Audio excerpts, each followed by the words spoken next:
welcome to the Town of Dudley Board of Selectmen meeting for Tuesday, June 20th, 2023. As always, we'll begin this meeting, call this meeting to order and begin with the Pledge of Allegiance. I pledge allegiance to the flag of the United States of America and to the republic for which it stands, one nation, under God, indivisible, with liberty and justice for all. Mr. Chairman, Mr. Sullivan. I know I speak for the entire board in the town of Dudley. We send our sympathies to the family of Jackie Phelps. Jackie works in the clerk's office downstairs. Recently lost her father-in-law, and then the past week or so lost her mother-in-law. Goes without saying, the Phelps family's been in town a long time. Very nice family, active in the community. They're children. Jeff used to be in the fire department as chief. And I know I speak for the entire board, and we send our sympathies and prayers to their family. Thank you, Mr. Sullivan. Unless there's any disagreement, I'm going to table number 2 till next meeting. Disagreement. Number 3, Town Administrator's Report. Thank you, Mr. Chairman. There's a memo in the board's OneDrive that I'm going to just read from tonight before we go to 3 department heads. A portion of Dudley's assessment for the school budget was contingent upon the June 12, 2023 override. The override failed. Therefore, the FY24 school budget is considered to have been rejected. On June 14, 2023, the school committee approved a revised budget that increased the Dudley assessment by an additional $867,525 to a total assessment of $10,937,991, and transmitted the same to the town on June 15th. This new assessment amount creates an additional $867,525 deficit in the proposed non-contingent appropriation of $9,641,304 that was voted at the annual town meeting. The town has 45 days from June 15th. In quick calculation, that puts us at July 29th to hold another special town meeting to vote on the revised budget. If the town doesn't hold a second town meeting within 45-day period, the revised budget is deemed to have been approved. Of note, if a special town meeting is called and fails to appropriate the amount of the revised assessment from the district, it will have disapproved of the budget, and the district has the option of calling a super town meeting, for example, a joint meeting of all Dudley and Charlton voters, to vote on the revised school budget. Also, if the special town meeting moves to appropriate a reduced amount from the revised assessment from the district, it will have disapproved of the budget, and the district has the option of calling a super town meeting to approve the revised budget. If a super town meeting is called and the revised budget is approved by a majority of the voters at the meeting, the town will be required to fund the amount assessed by the district. If the town opts not to call a special town meeting within 45 days, and the new school assessment amount is therefore deemed approved, this will result in a deficit in the overall budget. We will need to make the necessary adjustments to the budget at another special town meeting before DOR approves our tax rate in and or around November. That's generally when we set our rate. The town could also call another special election and consider another override. Given the timing necessary to call for the election, including the 35 days necessary for the Board of Selectmen to vote on a new override ballot question and transmit it to the town clerk, unless that decision is made in the very near future, we will not know the results of the override until after the 45-day time window for the town to call a special town meeting has passed, and the budget will be deemed approved.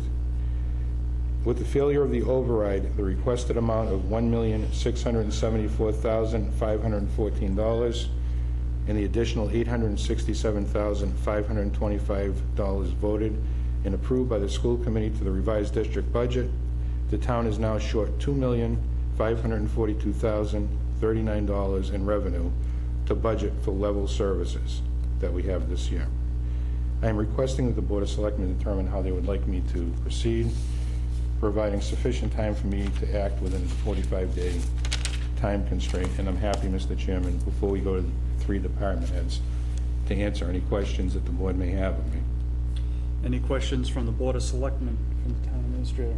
Mr. Sullivan. Mr. Chair, just a I'm gonna put Mr. Ruder on the spot. I don't know if he has the figure in front of him. The reduction, just the 1.6 that didn't pass, what would that set us back to budgetary-wise? If we take today's budget and drop 1.6 right up, which we are doing as it stands. Well, if you drop one, I figured out 1.6 plus the additional 876 puts us down to 8.7 million, which is about 2016 level on the general fund.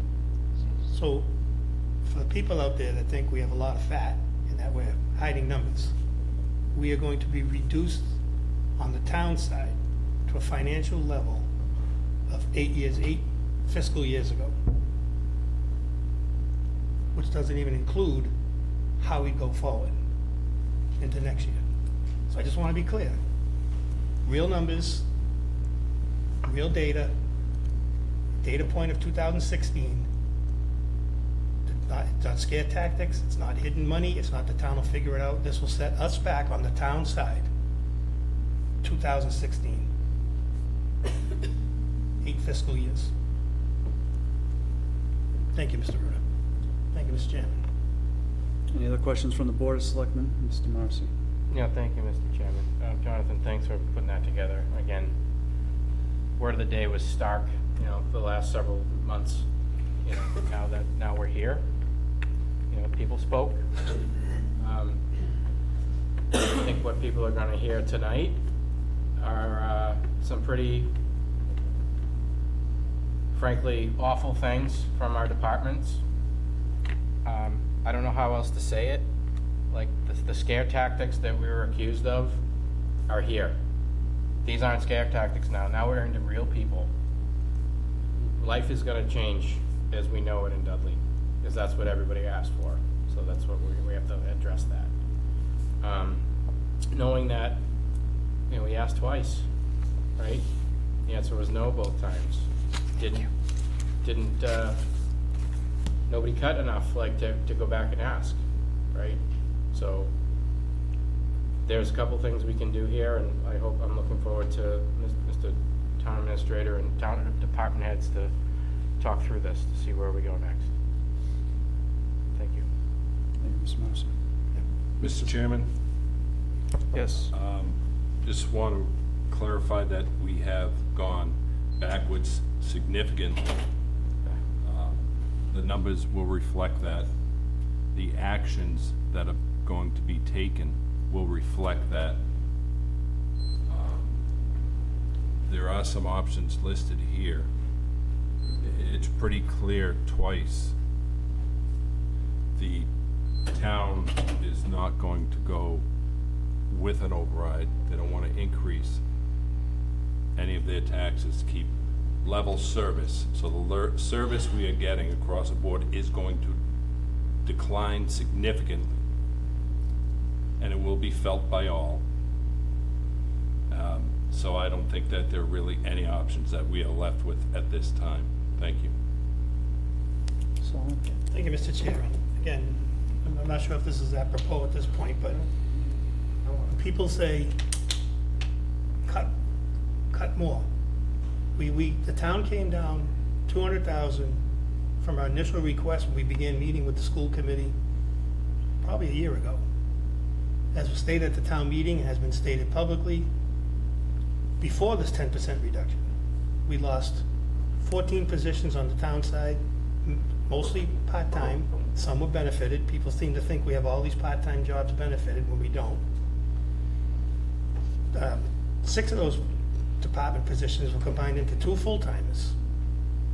And multiple positions were not filled. So when people say, I want to see something cut other than A, B, and C, the town side is bare bones. I'm glad people have been participating more.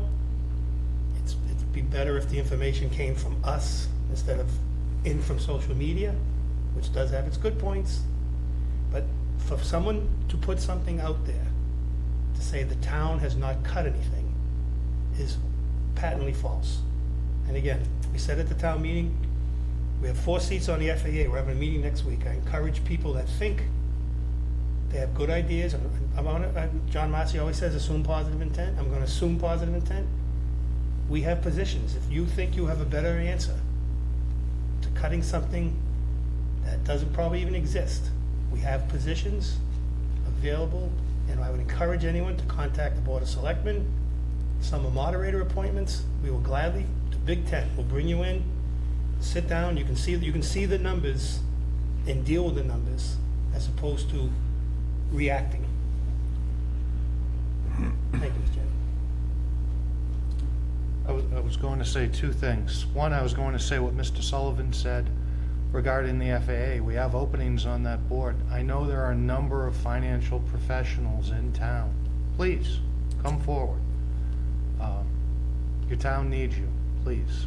The more eyes on things, the more opinions, maybe the more ways the same thing is stated, just in different words. Maybe it will, and maybe discussion from someone new would spark something that could help us. Who knows? But please, if you're a finance professional, please, begging you, come forward. Second thing I wanted to say, I want to talk about the past and I want to talk about a way forward. Yeah, 2 overrides. We got a little grief from combining them both. But the last vote, which was a debt exclusion for the study, didn't pass, which included a reimbursement. So seeing that didn't pass, meaning a temporary tax increase with some reimbursement for the schools, I don't see how, if we separated it, that the permanent override for the schools would have passed. But that's in the past. Going forward, we're going to talk tonight about the shortfalls we have, what we're going to have to cut, and what the next step is. So if you're still with us, please listen, and look forward to you all participating going forward. Thank you. Mr. Chairman, we're limiting tonight to fire, highway, and police. We're doing that because we have to talk about how to properly notice fire, highway, and police under the contractual or our collective bargaining agreements for layoffs. So we've gotten to our end result so far as of tonight with fire, highway, and police. Those department heads are going to talk about their budgets. We're going to have a joint meeting on the 26th where we'll unveil the rest of the adjustments that need to be made to services going forward for FY24.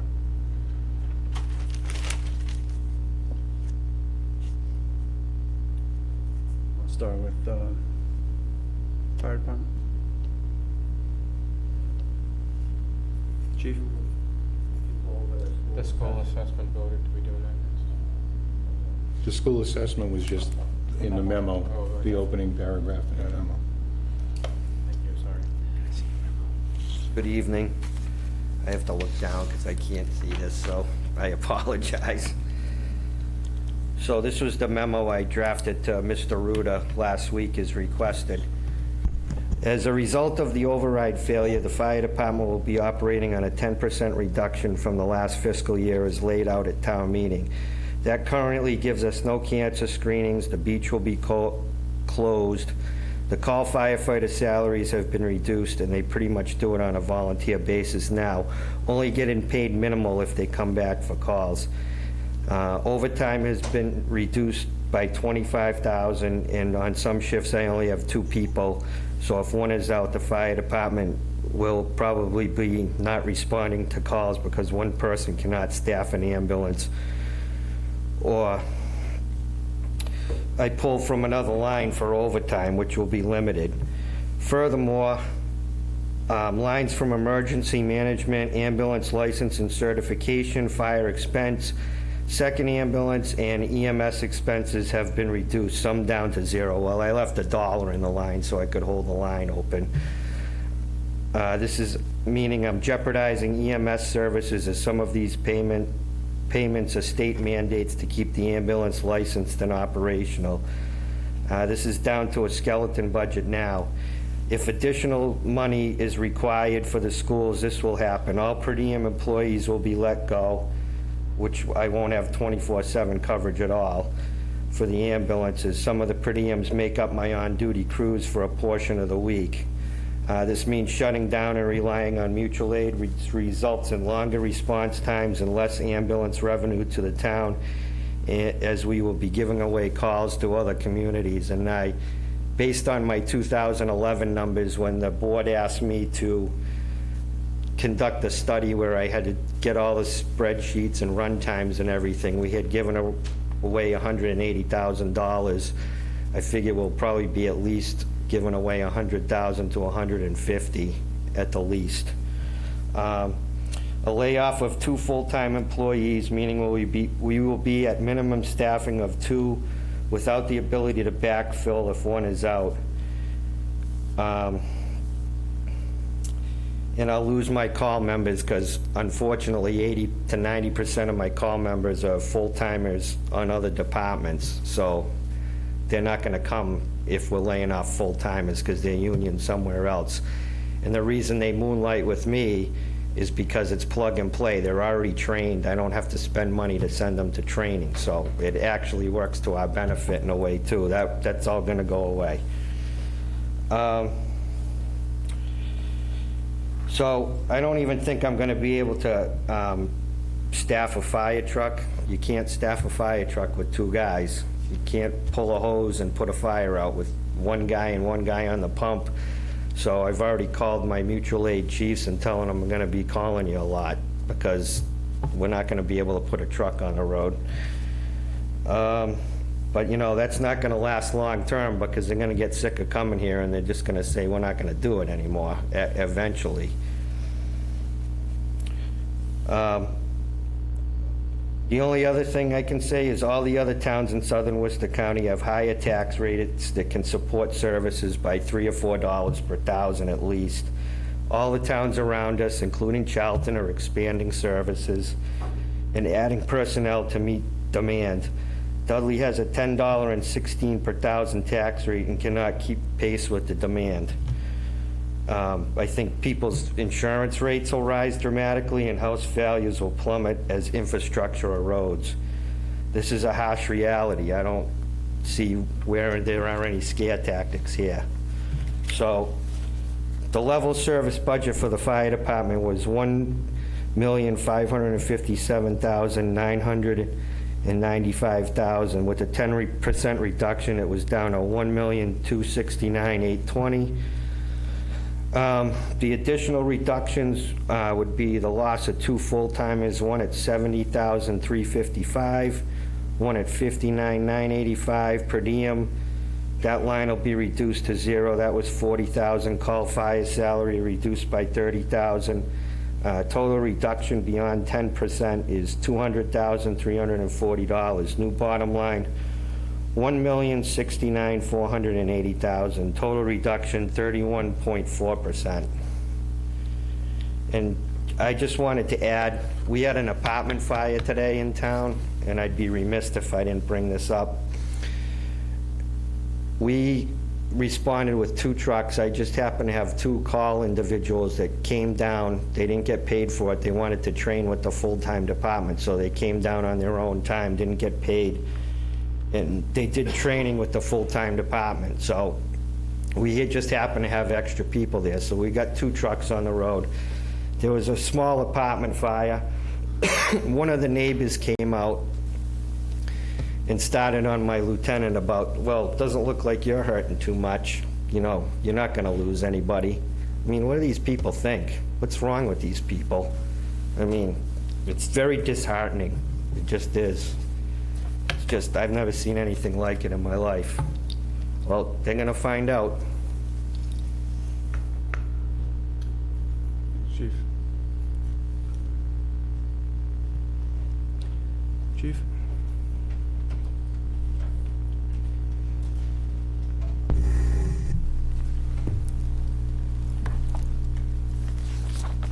Just like the fire chief, I was asked to present a memo to Mr. Ruda, which I did. Just gonna go over a couple things. In 2023, last year, our budget was $1.764 thousand. My proposed budget was $1.837, which basically was just a cost of increase in wages by contract and some of the cost increases in just utilities, gas, and all that stuff. I was asked to present a budget with $1.6 million, which is approximately $220,000 cut. That would result in cutting our administrative assistant, cut 2 officers, not immediately, but within the next couple months, cut all the reserve shifts, which are our part-time officers, which we rely on. Desk coverage, if you've noticed, ever since we went to regional dispatch, sometimes if you come down here at 5 o'clock at night, there might not be somebody in the lobby. We've been able to get some part-time help from Nichols College over the years, and they kind of help out with the desk coverage during those busy times. Also, if there's any events that we coordinate, whether it's the drug take back, gun take back, that covers those shifts too. Uniforms, I cut that back to 0. Fuel, cut that by 10,000. Hopefully, if either fuel prices go down, or I told the officers that they're to be reactive, no more proactivity. And we burn a lot of fuel trying to prevent things from out there. If we have to cut back, we have to cut back on that.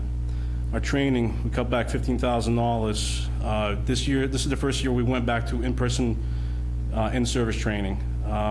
If you've ever been in front of a computer and you've taken classes, it's a lot different than actually sitting and watching the instructor. I think the officers were getting a lot more out of the in-person.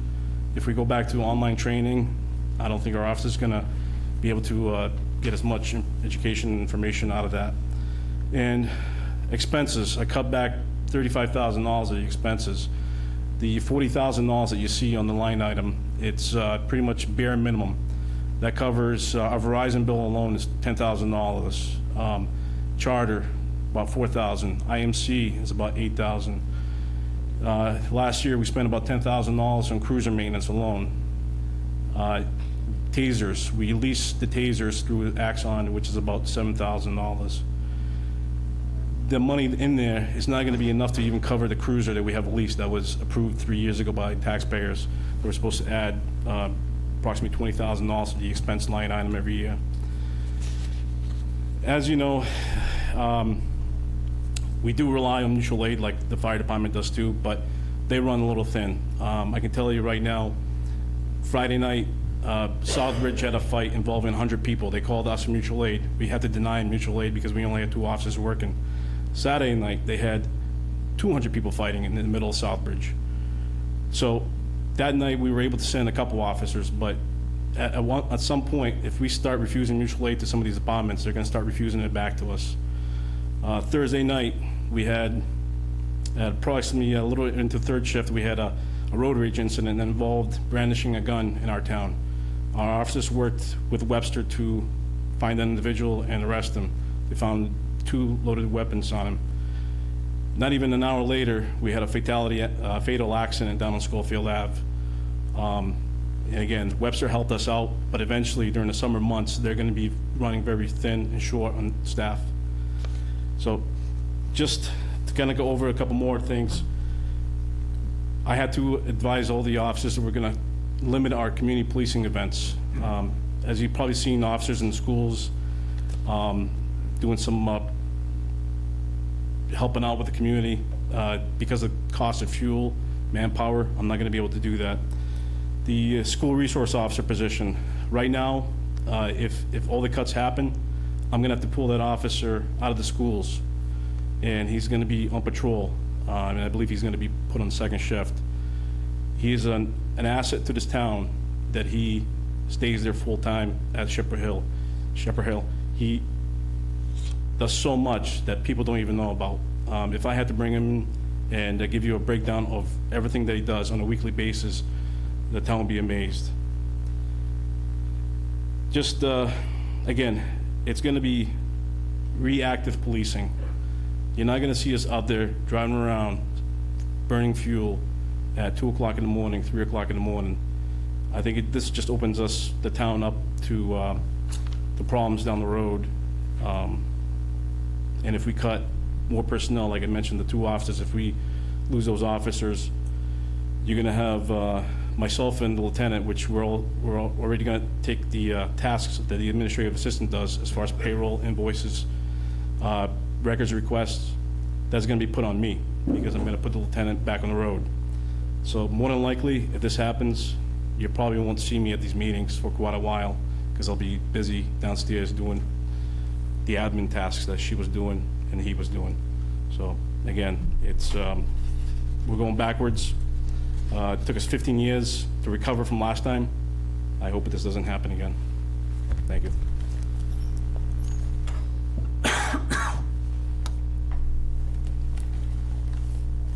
Highway Superintendent?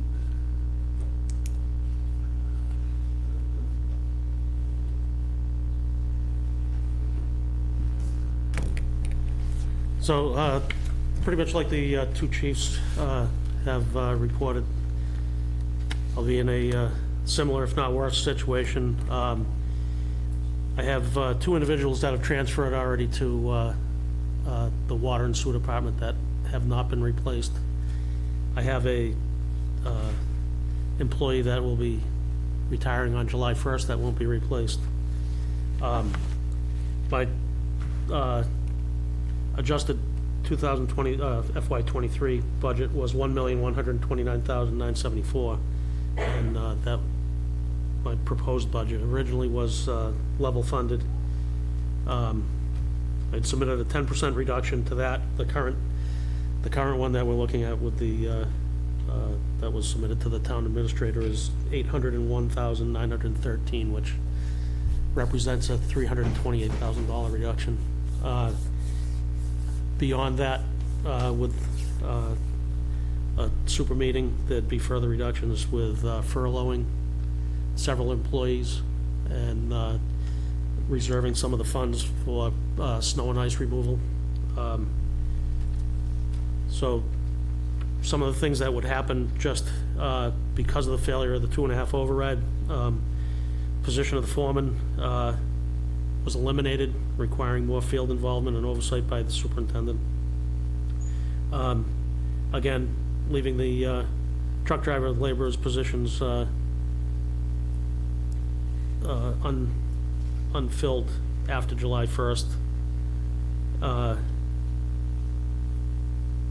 Their contracted services for dangerous tree removal would be eliminated. Traffic paint, signage for damaged and missing signs eliminated. Small capital items for updates and replacement would be eliminated. Elimination of hard top line item, which covers some of the patching and maintenance around town. Reduction in the following line items would be the machinery maintenance line item for an aging fleet of equipment that we have. A lot of the equipment that's 20 years and upwards in age. You know, statistics show that, you know, if you, with the maintenance programs, that preventative maintenance serves us well, but with updating the equipment, it's less costly in the long run. And further reductions in road maintenance account, the diesel and gas budget, and general expenses would be other areas. And some of the things that aren't considered with what I've already mentioned are we've received several grants over the last year, and if I'm left with 3 or 4 highway employees and a buildings and grounds employee, my fear would be that we'd be unable to do, there's some local match requirements, and we'd be very strained to take care of the maintenance issues that we have to take care of right now, as well as fulfill the requirements to meet those, meet the demands of the local match, and take advantage of essentially free money that we've been awarded. So it'll be very difficult to keep up with that. And then as far as snow and ice, we've carried the same budget for this year for snow and ice. There's been increases of 20% or better over the last 2 years. I would anticipate the same.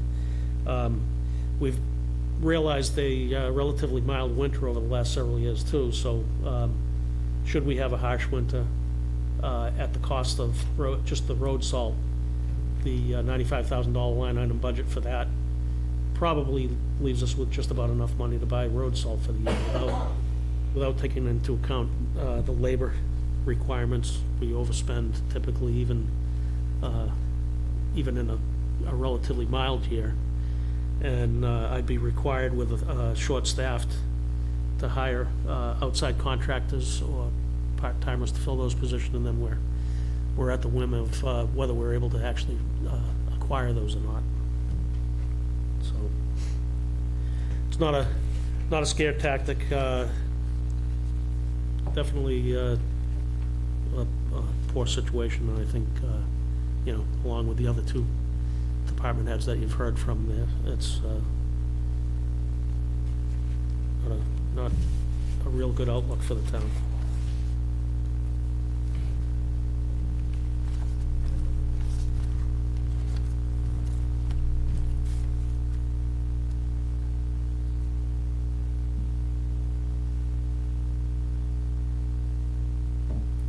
Sorry, I forgot one thing. All right. I forgot to mention, I had applied for a staffing grant, and I usually don't find out till August or September. It was for $500,000 for 3 years.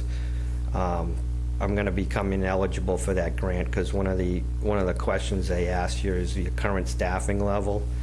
And if I reduce my full-time staff by 2, it makes me automatically ineligible to receive the grant. Thanks.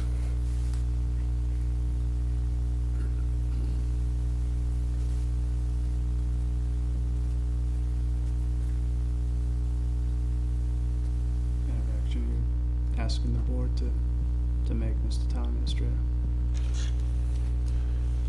Just the normal, accept the town administrator's report, which would have included that memo in the discussion on that report, and acknowledge receipt of the 3 budget memos that I requested from those 3 department heads.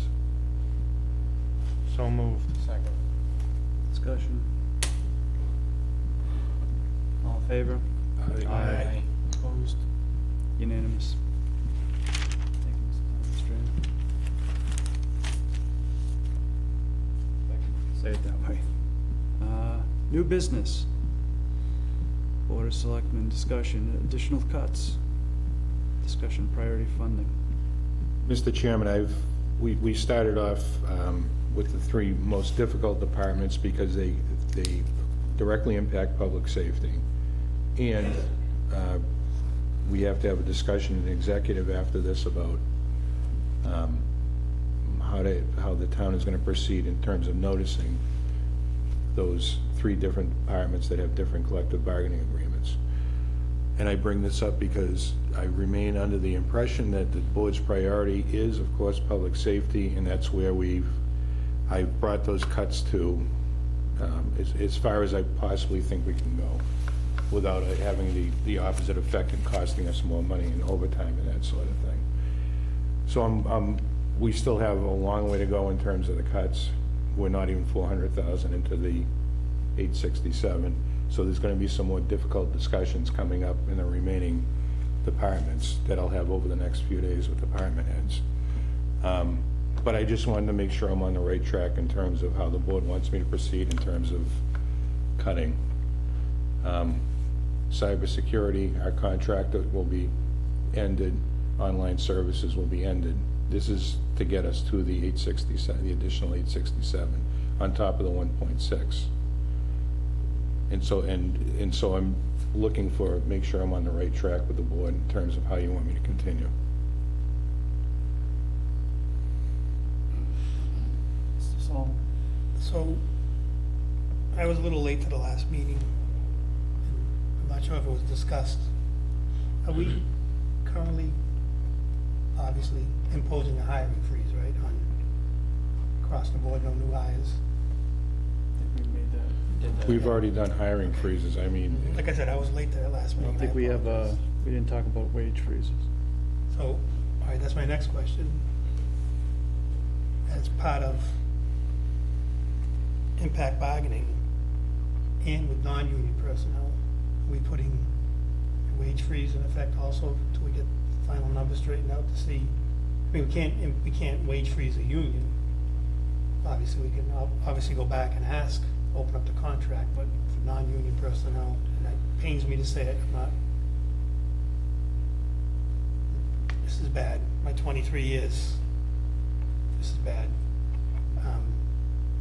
And nobody wants to take anything away from anybody. I just want to know going forward, as we're discussing priority funding, obviously that's like a bottom-up look.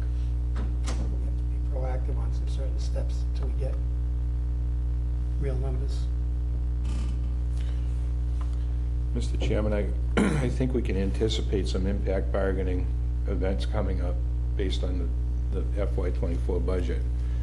I certainly would agree with a continued hiring freeze that has already been voted and a wage freeze until we look towards the future and what needs to be restored as money becomes available, if it becomes available.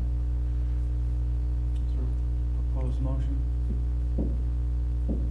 Well, that how we want to handle it, or you want to do discussion and bring it all as one? I mean, if I do it step by step, that doesn't, I have no feeling either way. If you want to do it that way, we can. What would you prefer? Step by step? I would say that the understanding without a vote is that we're gonna have to have a larger discussion with our unions. Right, and In terms of non-union, the board can take any action they want at this point. Within reason, we can all. For a period to be determined, how would we word that? We don't want to put 14 days, 30 days, 90 days until further notice? We can have a discussion, and I can have a discussion with Mark Terry, our Labor Council is here tonight, and I would ask that the board, if you want me to take a look at wage freezes, then I'll have a larger discussion with him, and I can report out on the 26th. So you want to defer that And- action? Do you want a motion to carry us until then? I don't anticipate asking or recommending any raises between now and then, so I think we'll be okay, Just checking. or approving any. So, Mr. Chair, in the absence of a motion, just unanimous consent that we're going to defer that action for further information, maybe hopefully for the next meeting.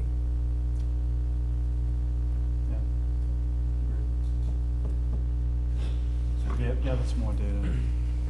Present that. Mr. Massey? Yeah, thank you, Mr. Chairman. Just a couple things. Obviously, I agree, public safety has to be the priority for what we have left to deal with. What about, oh, bless you. What about like town hall days, library days, like, actually opening? How much of an impact and savings will that, do you have a handle on that yet, or? If I eliminate, for example, the library budget, I'm still not balanced for '24. When we eliminate staff from this building, we're gonna have to have some administrative time over the course of the week because we have a reduced amount of staff to handle over-the-counter service. So we're gonna have a discussion about what days we can afford to be open during the week. So that's part of the larger discussion? That's part of the larger across the discussion. departments, okay. Regulatory and compliance, dam inspections, MS4, everything everything we've done, the cap landfill, everything that we've managed to get back in line is on the chopping block at this point.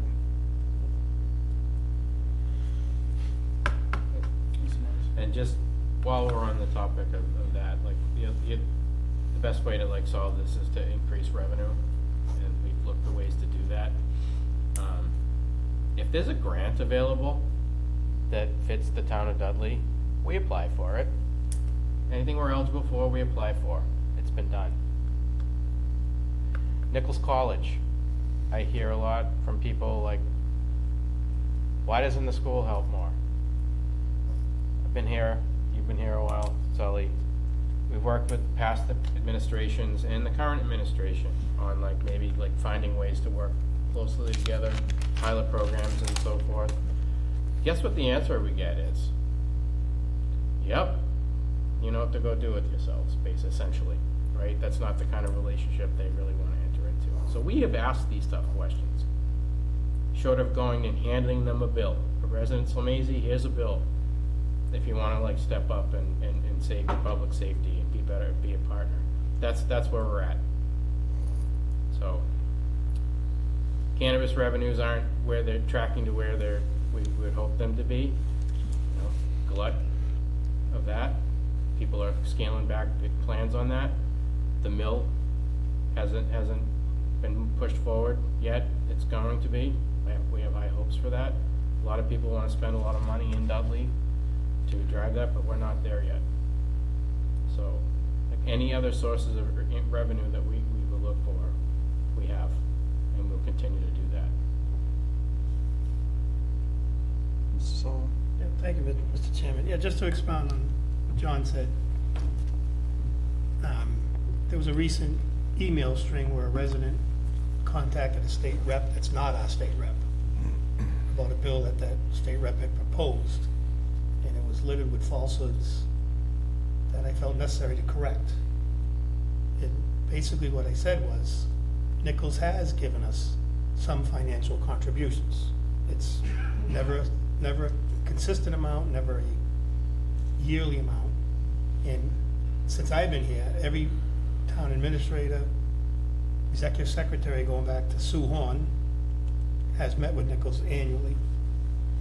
And they're not mandated by anybody to pay a dime. We've asked them for contributions equivalent to one student's tuition. That was rebuffed. In the past, we asked them for a consistent amount. It's been rebuffed. And a lot of times it's, well, we have an economic impact in your community, which they do. You know, there's people, students there that probably go out and spend money. Parents are in town, they probably spend money at a couple of the restaurants, well, 2 restaurants we have, not counting small pizza chains. So, my point only being, come, again, I feel like we're a broken record, come to the meeting, or come to us with an idea, because if it's a good idea, and there are a lot of good ideas out there, we've probably already thought about it, or it's been attempted. And again, Mr. Ruda kind of touched on it. Again, I've been here the longest. We've been, my word, dinged in the past because some of our compliance issues have fallen through the cracks. Stormwater management, I think we got dinged twice, at least twice that I know of, fines. Nope, you know, it was somebody's fault, sure. So I guess ultimately, I was probably chairman that year, I'll take the blame. We've been on top of that stuff with proper staffing, with proper people in the positions that can get the job done. And you just heard from the 3 department heads. They're gonna be doing, and they'll do it because they'll do their job, they're professionals. They're gonna be doing the work, not that they were hired to do, they were hired to make sure the work gets done. And it's gonna fall on them, as the police chief said. The lieutenant now will be in patrol. I mean, if we had a big department, you could have a patrol lieutenant. Chief Kolchanowski is a qualified EMT. He'll be in the ambulance. Jeff Murray will be out in the field. He won't be at his desk helping with the dam compliance, for example. Grants. People say get more grants. There's plenty of grants. We currently have over $7 million town-wide in the pipeline for grants. But guess what? Most of those grants require a in-kind contribution, usually to administer the grant. We won't have the money or the personnel or the expertise to do that. And again, I know I'm a broken record. I'm sure people at home will probably turn the TV off right now. This is real. As Mr. Marcy likes to say, the storm is at the door. This is real. This is find more funding. $7 million. Mr. Ruda's gotten $4 million in grants since he's been here, and I'm not trying to single him out. Fire chief, well over $2 million. That, some of that stuff's gonna go away. He just told you, we're gonna no longer we won't even qualify to put in for a staffing grant. Mr. Ruda touched on it briefly. It's not a set in stone thing. The library, you know, they talked about with the funding, that even if they get minimal funding, they're gonna lose their certification, their state reimbursement. They drop out of that, I'm gonna say the wrong word, but that pool of libraries where if you're in Dudley, you're a Dudley library holder, and you're in Auburn with your grandchild, you wanna go to the library and take a book out, you can do that. We're gonna drop out of that. I mean, it's mind-boggling. And people have spoken. I think I said right along, if you vote yes, no, or indifferent, it doesn't matter to me except that this is what's gonna happen. Everybody focused on the yes. Like Mr. Sigenovich said, the study, which was 60% reimbursable, approximately, I don't wanna speak for the schools, approximately 60% reimbursable, was a wash. Something was coming off the tax rate and it was gonna stay on. No. Why can't you guys find the money? Find the money somehow. Mr. Ruda's already told you, we're over 400,000 out of whack. And he's on the new figure of 875, which is above the assessment that we already gave them from last year, including the extra 280 we gave them last year as a warrant article. That was clearly understood at the time. Mr. Lamarche was president. Mr. Matthew was not going to be part of the baseline budget going forward, but it is. This other monies. I got some emails from people, we all did. They don't understand why it has to affect the town. It's a simple equation. The town has already taken 10% off the top. You heard from our public safety. Every dollar going forward that goes to the other side of the budget, above and beyond what they've already gotten, comes out of our side. If it's $5, $10, $876,000. Any dollar that moves from one side to the other has a devastating impact on our side. Mr. Landry? Mr. Chairman, to take it outside of the Board of Selectmen, just stating the obvious that the department heads already did. And we'll go with some of the research with the Commonwealth of Massachusetts. One of the biggest priorities we have is to provide and maintain public safety and emergency services. Period. Police, fire, emergency medical services, snow and ice removal, storage of flammable materials and explosives, code enforcement, land excavation, and more. So if you add the highway to keep the roads clear of debris, along with snow and ice, so that emergency vehicles can get through. Additionally, they cut back overgrown brush, tree limbs, maintain roadways and bridges for safety, so that residents, non-residents can come and go safely with their loved ones, maybe go to the store, work, or even doctor's appointments. Many citizens, as stated with the Commonwealth, measure the effectiveness of their local government by how many patrol cars they see or how quickly the fire department responds to a call. Clearly, however, emergency services involve much more than making arrests and putting out fires. Much more. For just a few, response time, personnel needed to complete the job safely and effectively, vehicles maintained to use in responding and keep them running.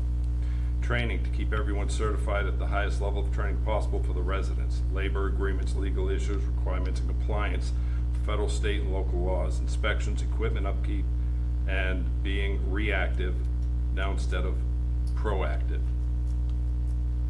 Mutual aid, overtime, intermunicipal agreements, false alarms, animal control, traffic control, and parking issues. Emergency response plans will be affected as well. With more and more calls for motor vehicle accidents, out-of-town people coming in with guns, drugs, health issues, how can we possibly maintain our level of service without the personnel and money due to the field override? How many more crimes must occur, or how many more loved ones must end up with worse medical conditions or even pass away before the folks of Dudley realize we need the finances to keep a level service public safety, not to mention other things such as veteran benefits and all the other departments that are being cut. So we cannot really even look outside of our public safety right now. For the town beach, that's another area of public safety. We can't even focus on that. Playground, can't focus on that. Now, let's look at businesses coming in and doing their research. Oh, Dudley has to make cuts. Dudley can't afford the public safety. Dudley can't pay the bills. Dudley doesn't have the money. So, economically speaking, well, that's gonna hit, and people want us to grow. You have to think of that. It's not gonna happen. How are we gonna be competitive, the town, in hiring the best and the brightest now? They're gonna do their homework. Do I really wanna go? They just laid off X amount of people. Yeah, they're really not that financially secure. The town doesn't back up the departments in their votes. Tried twice, failed twice. The training, that's gonna go down. So all aspects of public safety are gonna decrease and affect us in more ways than we even discussed tonight and in the past year. And that, and the grants, so it's real, we're all gonna feel it. We had the ability to vote for it twice. Town didn't. I'm only discussing the town of Dudley and what we have to do and our responsibility with our primary role to provide the public safety and emergency services at a certain level that we can no longer do because we don't have the funds. And to lose even more funds will affect us even more. I'm sure we're gonna try to be creative to find ways, but right now you heard the facts. Thank you. Thank you, Mr. Landry. Anyone else? Mr. I think it's my turn, yeah. A lot of doom and gloom today. I don't know about any of you, but I love living in Dudley. Some of us have well, most of us, hopefully someday all of us, have the pleasure of working from home. My commute is 27 steps from my bed. Love it. It's safe. I go for a walk during my lunch break. This is a great place to live, to raise children. My kids are all grown. My youngest is 21 now. Working from home, I can live wherever I want. I can't go to Alaska or Hawaii, but the 48 states anyway. I'm staying here. I think at the end of the day, we all have to decide together, and it isn't just this board, it's all of us. We need to decide what kind of community we want to live in. What do we want? Is the cost going to be the number one priority? Is how much money coming out of our pocket going to be the number one priority? And I get it. Times are tough, but there's a value to things. I mean, when we go buying when you go to buy a car, you don't buy the cheapest car in the lot. You buy the one that fits you. And it's probably not the least expensive one. And I think we all need to take a hard look at these services and decide, do we want these services? Do we want 24-hour paramedic service? And that's near and dear to me just because I was on the FAA when that came through. I remember when I first ran for Selectmen, there were holes in the firefighters' jackets, and we got past that. And I don't want to go back. Personally, I don't want to go back, but I can't do it myself, and I can't speak for everyone, but I think we all need to decide what kind of community we want to live in and vote that. Thank you.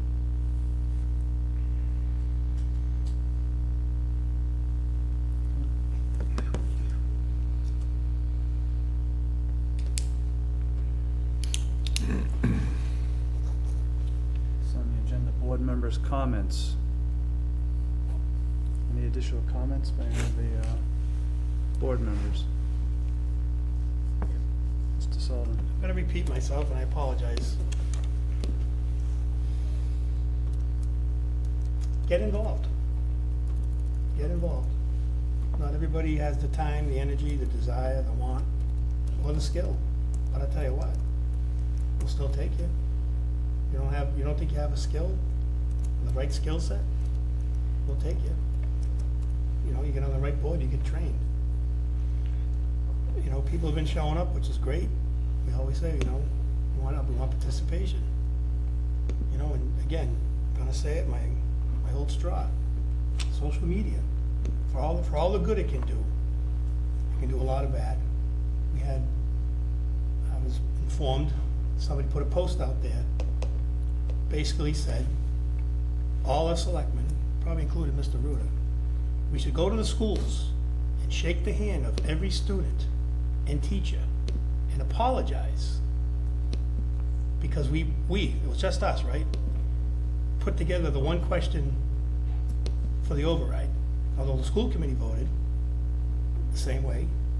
It was a shared vote to try to get funds, as Mr. Landry stated, for both the school and the town. Now it's become like a shared sacrifice. And the town side is obviously taking 99% of the brunt of it. But the person said, we should shake a hand of every student and every teacher, and then either resign or be recalled. And to that person, I say, you come and volunteer. You come and sit on the FAA or the Parks and Rec, or any committee that we have to try to make this town a better place, the best place it can possibly be. You come and at a minimum, put a minimum effort in to try to make this town a better place. And maybe you can understand where we're at. Department heads know where we are. Employees know where we are. Can't imagine how the morale is knowing that you may be losing your job, going to reduced hours, reduced services to the residents. And to sit there and say, we should resign or be recalled because of an action we took to put it on the ballot for the people. To that person, I say, come out from behind your keyboard. Come out, be involved before you cast aspersions. Thank you, Mr. Chairman.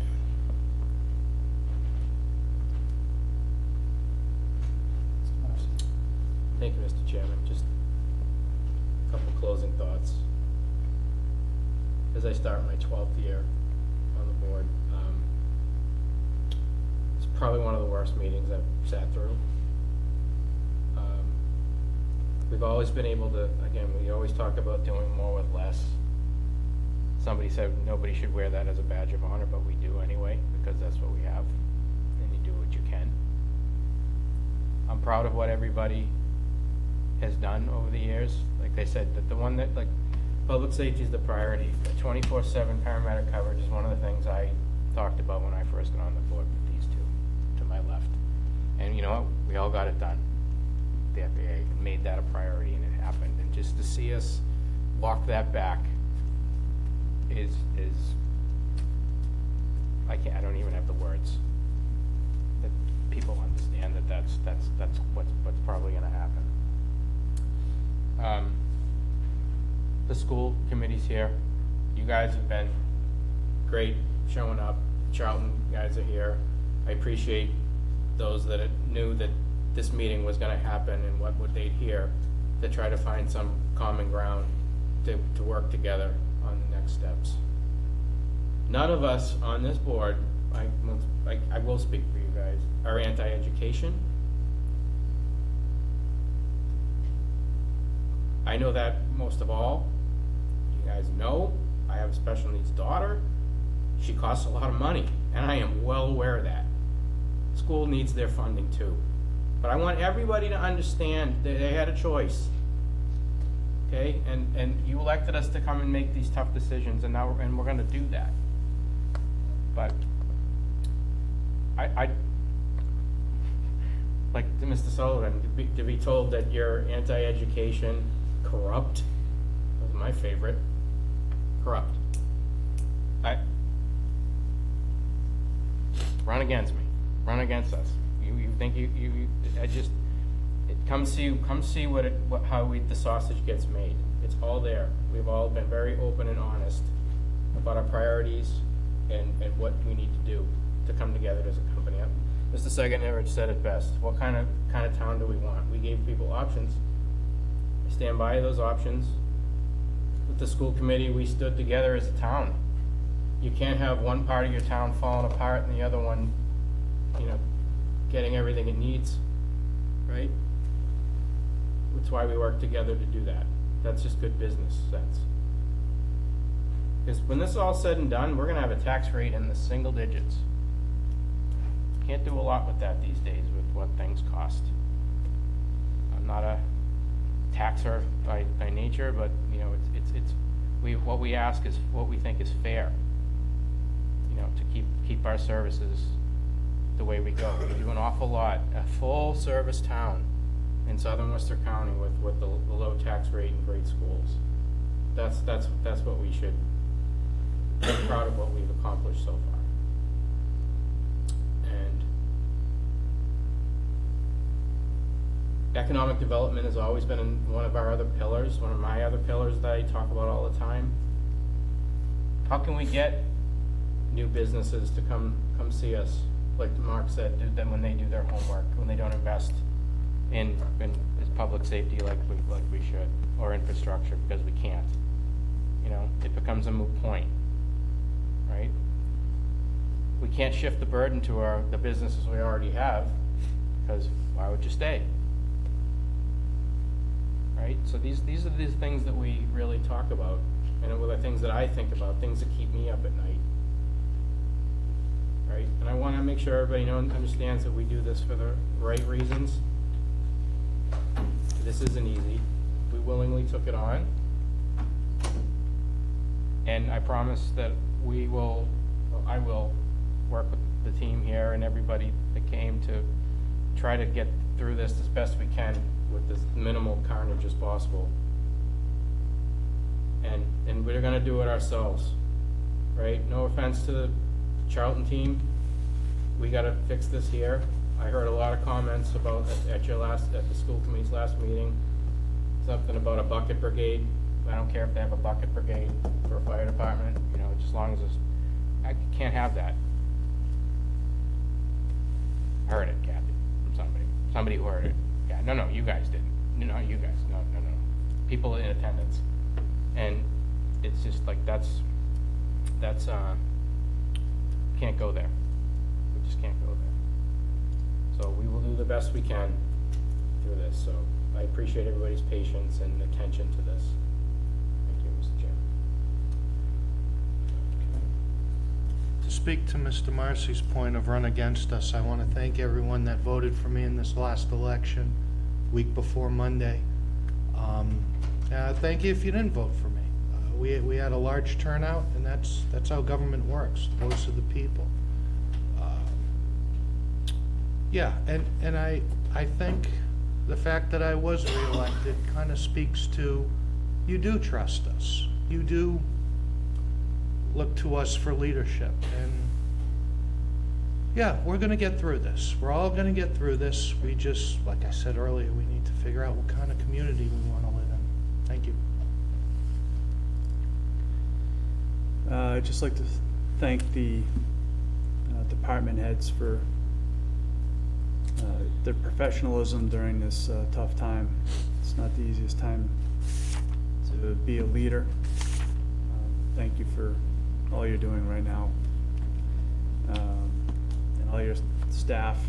And that goes for all the town employees and the side that this board works with frequently.